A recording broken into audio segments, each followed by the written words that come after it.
like sometimes I am turning into one of those old people who uses phrases that I think are cool kid phrases over and over, and they're not really cool anymore.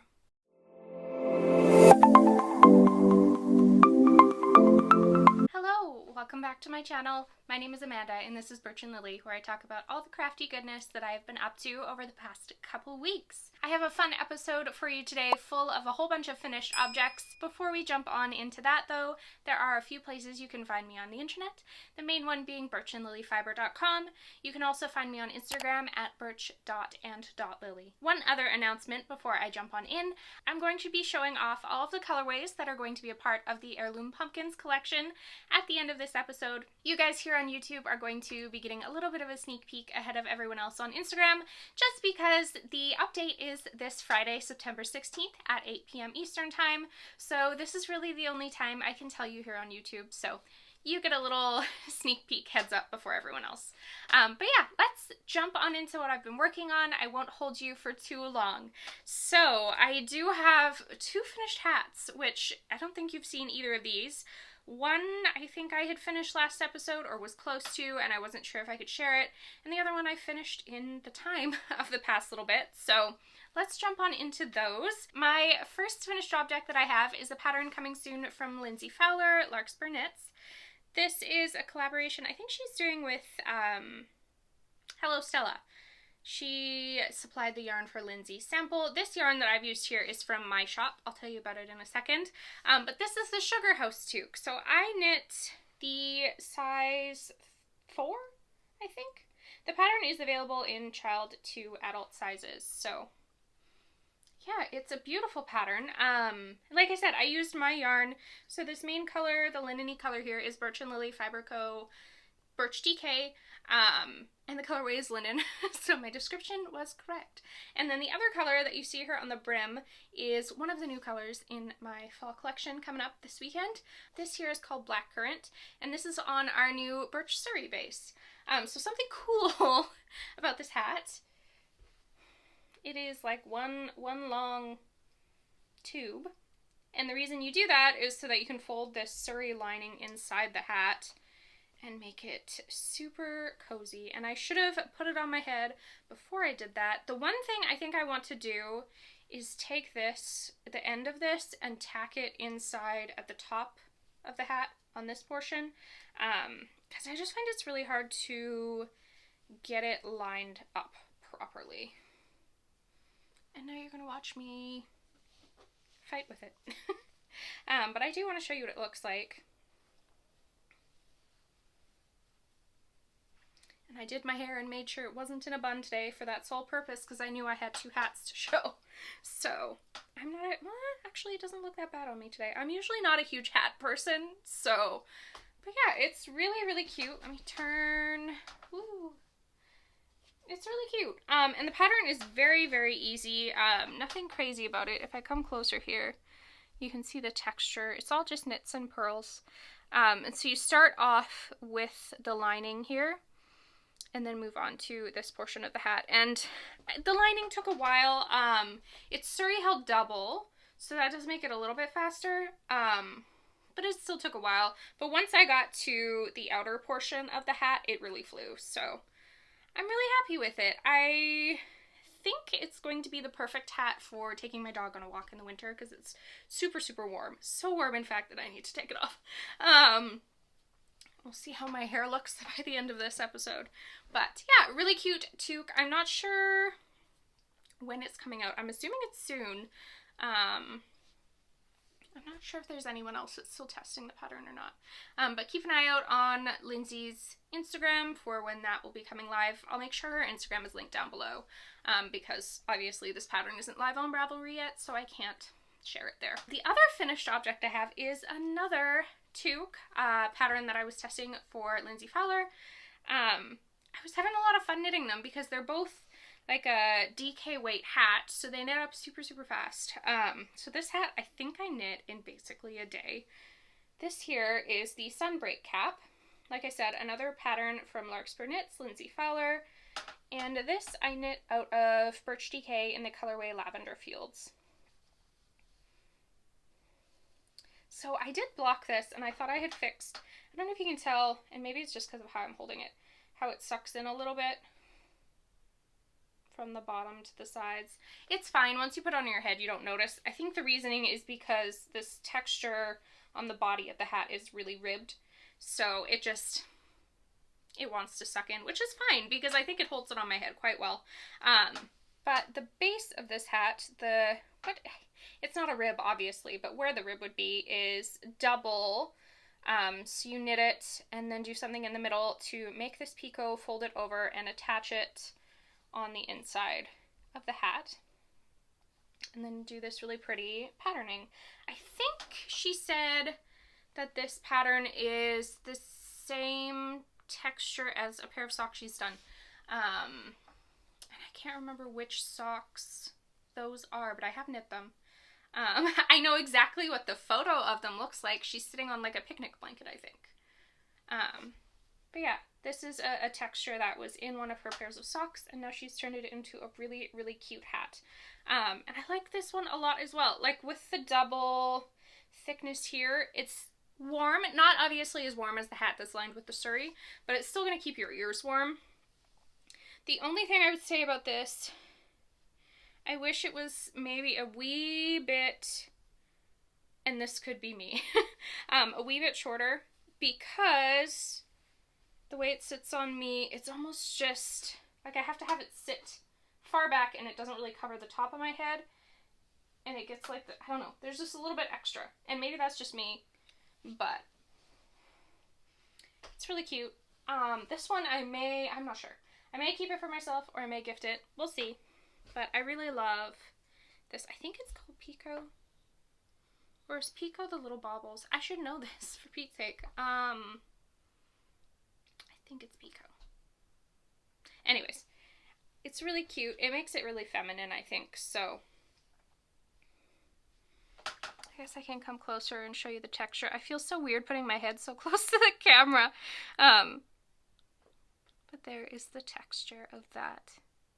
You can see the little picot edge there. We're calling it a picot. I don't know what it is. But it's a picot now. So that is the other thing that I finished. Sorry, I had to go check on my dog. I think my hair is better from all that toque wearing. So both those patterns are coming soon from Lindsey Fowler. I will make sure her Instagram is linked down below in the description so you can keep an eye out for it when those patterns go live on Ravelry. Other than that, the only other thing I've been working on is my Hemlock sweater test knit. So this is something I am knitting for Winter's Weather Knits. It's a new sweater pattern that's going to be coming out. I think the testing deadline got pushed back, so I think it's coming out now, like beginning of October, or no, beginning of November. It got pushed to the end of October. So yeah, the pattern should be coming out sometime in the beginning of November. I feel like I've got quite a bit done on this. I'm now working quite hard to get it done soon because I have no chill and I've signed up for I don't know how many test knits. I know it's so bad. I have one secret pair of socks that I'm working on that I should be able to get done pretty quick. I just need to whip that out, but this sweater knits to get done first because this is taking the most time to knit. The texture of it, and I'll get into this in a sec, it's beautiful, but it's time consuming, at least for me. So I have that, and then I just got accepted into the Dad Sweater test knit from I think it's Gently Chaotic Knits. Anyways, just got accepted into that today, so I need to figure out what I'm doing for yarn for that, if I'm going to dye something up or not. I can't decide. I do have some yarn that I thought I was going to knit a Dear Duomo out of. Some Explore Knits and Fibers. I need to check if that's enough because that might be nice to knit it out of as well. Get that out of my stash and not have to dye something up. But I'm also waiting to hear if I was accepted for a test knit from Autumn and Indigo. So I think that'll kind of depend too if I use that or not. Anyways. Rambling about something you can't even see yet. So this is my Hemlock sweater. So it's kind of hard to hold up right now just because of where it is. I have the whole back of the sweater knit, so that's the inside of it, but here's the whole back. You can see the texture of it. It's very pretty. And with the Suri that I'm holding it double with, it makes it so soft and wonderful. Oh my gosh. But that is the back. So I just last night picked up the stitches in the front, and I'm working on the front of it now. So it's obviously, I should have popped a picture on the screen. It's a very cropped sweater, which I appreciate, and I'm excited for it because I think it'll look really cute with a pair of leggings. But really cropped and really big and baggy and wonderful. So yeah, like I said, working on the front. I'll show this again. I know that I did show this last episode, but it does have a tubular cast on the ribbing, which I think really gives a beautiful, like, neat finish to it. And yeah, it's like I said, it's going slowly just because of the way this one stitch is done that gives you this pattern or this texture. The designer, how do I put this? The designer, the way she knits English. And so I think it's a little bit easier to do this stitch English than it is continental. So it's taking me a while, and I feel like after I've done a couple rows, I'm almost tensing my fingers up and I'm holding stuff too tight. And on my pinky here, it's kind of pressing and hurting it. So I don't know if I either need to get some sort of, I wonder if even just wrapping a bandage around my finger would help, just to kind of cushion it a little bit. But otherwise, it's beautiful. It's not complicated. It's just slow going. So let's see. I'm gonna have to show you what this is. I'm 5 rows into the front. I have 12, and then I'll start like working on both sides, so it has a little bit of a curved neckline. I'll connect at the top of the shoulders and work the sleeves.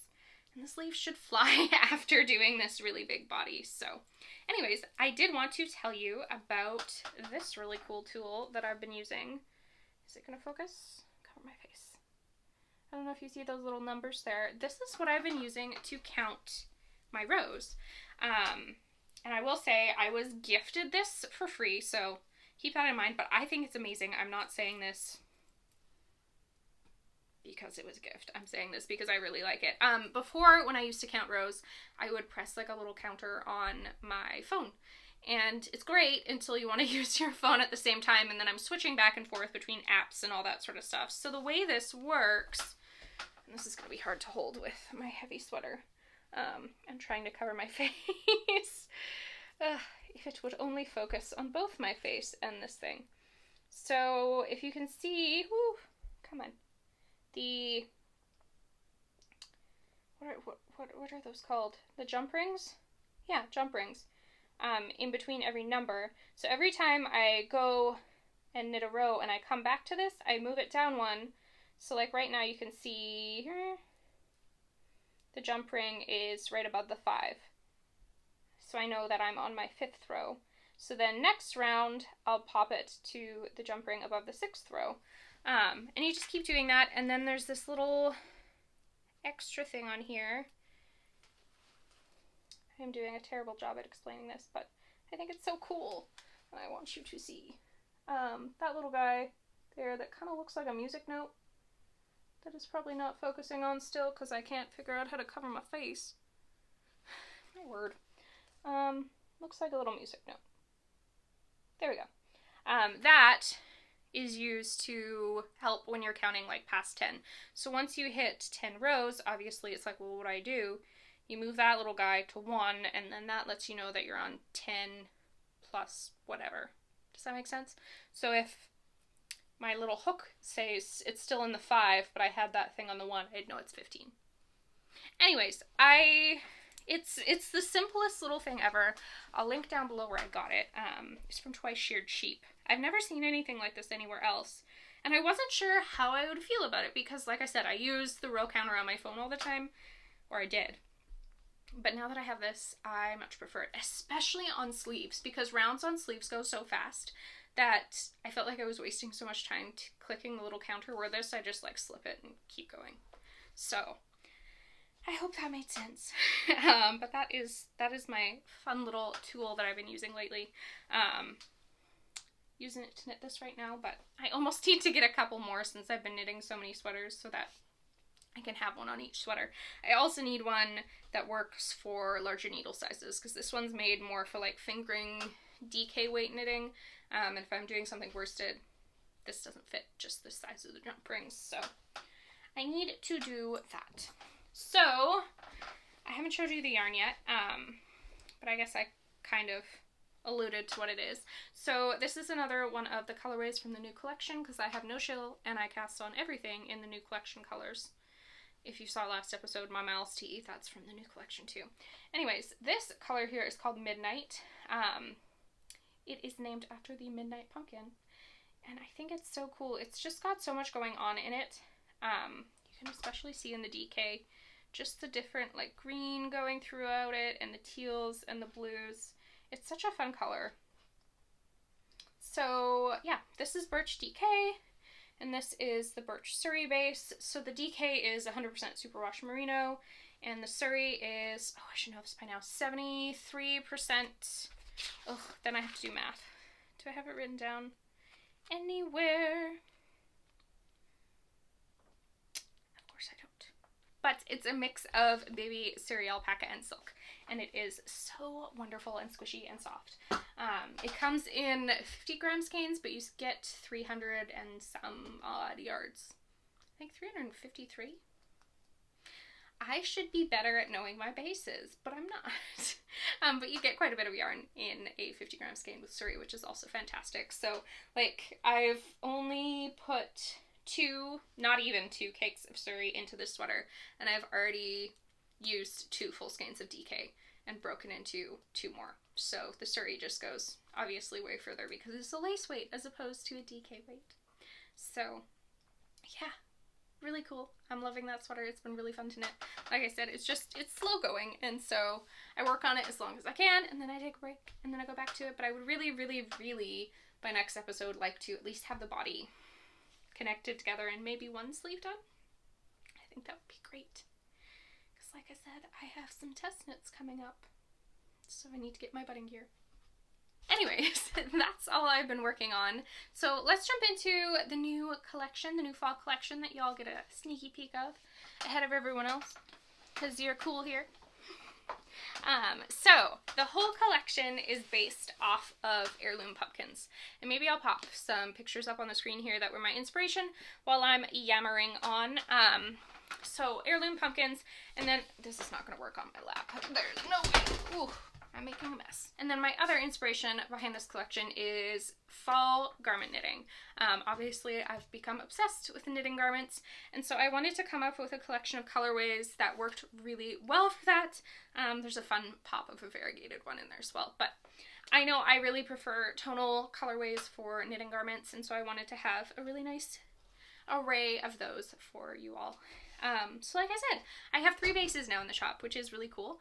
So I will show you the colorway on all 3 of the bases, and we'll go from there. So this is the first one I can get to, so let's just jump into the variegated colorway first. This is called Heirloom, and ooh, it's hard to hold 3 skeins at once. So this is on all 3 of the bases. Here is Heirloom on Birch DK. So it's got basically a sneak peek of all of the colors that are in the collection mixed throughout. It's very pretty. I have one unwound skein too that I will grab and I'll show you as well. I'll be more organized by the end of all these colors. So here it is unwound. So there's just sprinklings of all of the colors throughout the skein. It's really pretty knit up. I don't have all my swatches done, so I can't show you those on here, but they will be done before the collection goes live. But it knits up really, really pretty. I have done my knit one, I just haven't done my crochet one yet. So, and then here it is on Birch Sock, our 80-20 base, 80% superwash merino, 20% nylon. And then Suri is really cool how it takes color. I've never dyed a non-superwash yarn. Yeah, non-superwash yarn before. And it definitely takes speckles differently, which is cool. It took me a little bit of time to figure out how the heck to dye it. And I may have ruined, well, I didn't felt any skeins, so I'm proud of that, but there was a couple that I was like, meh, I don't know. Actually, the Blackcurrant one that I used in my hat was one of those ones. I was like, I don't know if this is really up to standard, but I'll use it myself. So this is Heirloom on the Suri. Can you imagine this like over something creamy, or actually over something really deep would be beautiful too, just to see these pops of the Suri. Oh, if you held this with Blackcurrant, oh my goodness, that would be so pretty. Because you just see this color like fading throughout the whole thing. Ah, that I did not think of that until now, but I really like that. So on that note, let's jump into Blackcurrant since I'm holding that next. So here it is on all the bases. You can see on Suri it definitely takes the color a lot lighter, but I think it's really pretty. Like you saw in my Hemlock sweater, I don't know, it just mutes out the color a little bit and gives it this beautiful like haze over top. So here it is on Birch DK, the Suri, and Birch sock. And I will say, I'm carrying the Suri mostly because I'm allergic to mohair. Well, I would love to bring a mohair to the shop. I cannot because it makes me so incredibly sneezy and stuffed up and itchy. I can't. I used it for the final time at Christmas knitting. I think it was a pair of socks for my sister. I had some left in my stash and I was like, okay, I'm going to use this up and cool. And I felt so sick. I don't know why I did it. It was awful. This here is called Rouge. This is another pumpkin type. I looked up all the different names of pumpkins. There were some I couldn't come up with. Obviously, Blackcurrant is not a pumpkin, but there's some really cool heirloom pumpkin names. So this here is Rouge.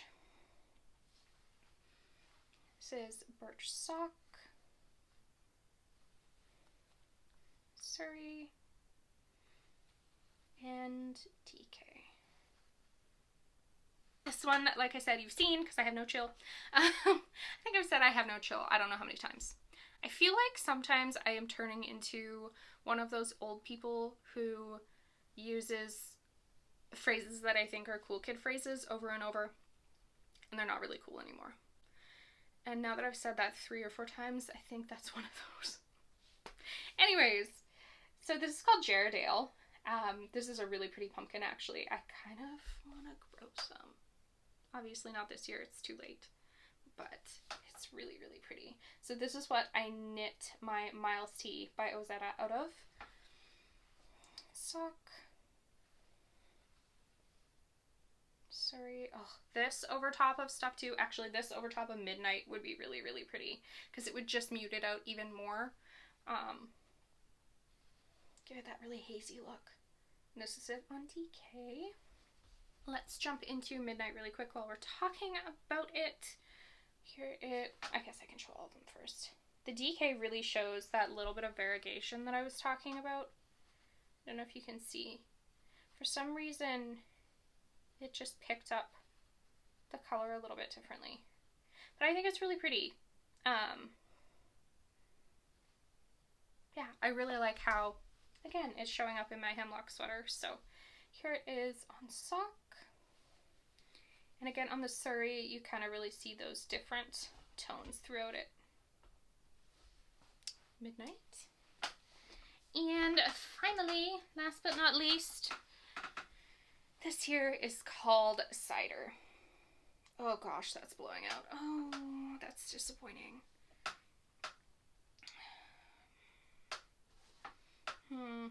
It's really blowing out. If you look at it down there, that's kind of closer, but the moment I pull it up here, it blows out. Well, heck, it's not this bright. But this is Cider. So here it is on DK. Imagine it more toned down. Suri. And sock. What I really want to do, can you imagine this color less blown out, held with Rouge? which is also kind of blowing out, but as a Suri, oh my gosh. That would be so pretty. I'm sorry I'm looking down at the screen, but I'm just looking. I'm trying to make sure the colors are as accurate as possible. But these two all together, I think would be so pretty. So, let me grab, maybe just, we'll see if I can hold one of every single color on sock. So there is your sneaky peek at the fall collection. You're welcome. I hope you guys are as excited about this as I am. I'm really, really looking forward to seeing the garments and everything that you guys come up with. These colors, I think they're really wearable and perfect for the fall. And yeah, I'm gonna be knitting something out of every single one of those colors. So I can't wait to see what you guys come up with as well. So yeah, that is all I have to show you this episode. I didn't think it would be long, but I'm sitting at 30 minutes already. So I hope you guys enjoyed everything I had to show you. I thought I would go into a little bit of personal talk now. Just because I had a really fun weekend. My uncle has a little bit of stake in an alcohol funny car. And so my husband and I were able to go to one of their races this weekend, and my husband was able to be part of the pit crew. They were short on pit crew people, and my husband loves cars, so he was able to help out a little bit, and I just got to hang out and watch everything, and it was really cool. I was eaten alive by bugs, but otherwise it was really, really fun. And I keep having this picture in my mind of, so we came back from one of the runs, and it was really, really late at night. These things run forever. We were there at like 8:30 in the morning, and you usually didn't get to bed until like 1 o'clock, which is exhausting, and I'm still kind of tired. But we got back, and they were rolling the car in, and I go and look at the table that we have set up in the back, and we had left a couple bags of chips out, and there's a raccoon staring back at me, holding a bag of Cheetos in his little paws. And I didn't know what to do, so I'm like, guys! And so one of the guys chased after the raccoon. It was hilarious. Anyways, the raccoon kept coming back. We didn't leave any more food out for him, but he kept coming back because he thought we were suckers and we were going to give him more food. But, yeah. Anyways, kind of rambly, but that was really, really fun. My dog stayed home with a friend. She spent a lot of time with Leia and had a lot of fun. They went on a lot of walks. And, yeah. So I'm glad my little pup was taken care of well, and we got to have a fun weekend as well. That was actually the first time we've been away from our dog. Ever. Overnight. Like, one of us has always been with the dog at least, so that was a little weird. But, yeah, I don't know. It was a really fun weekend overall, and now I am in crunch mode for the release on Friday. I got everything photographed today, so now I just have to go edit all those photos, keep posting them on Instagram, and get all the listings ready on the website. So I'm going to be busy over the next couple days. I also have to, oh my gosh, I have to go to the post office because, so I put our mail on hold over the weekend, and of course my Salt and Timber book from Lindsey Fowler decided to arrive over the weekend, and so it was held at the post office, and it was supposed to be delivered today, but it was not. And this happened last time where I had to go to the post office and pick it up, even though I had put for them to deliver it to the house, because it was like 3 days later and they still hadn't delivered it. So I have a feeling that is what's happening again, and I should just go to the post office tomorrow and pick it up, because I have been waiting for that book for so long. I'm so excited to see it after I had tested some patterns for it. I think it will be really, really cool to see how everything came together. So, yeah. Anyways, I think that's all I have to say. Thank you so much for joining me. I hope you found some inspiration in what I've been working on. Let me know what you're working on down in the comments. If you have any questions, you can ask me in the comments, or you can send me an email as well. Please no DMs, they get lost. Don't forget to like and subscribe so that you don't miss out on any of my new content, and I will see you again in 2 weeks. Bye!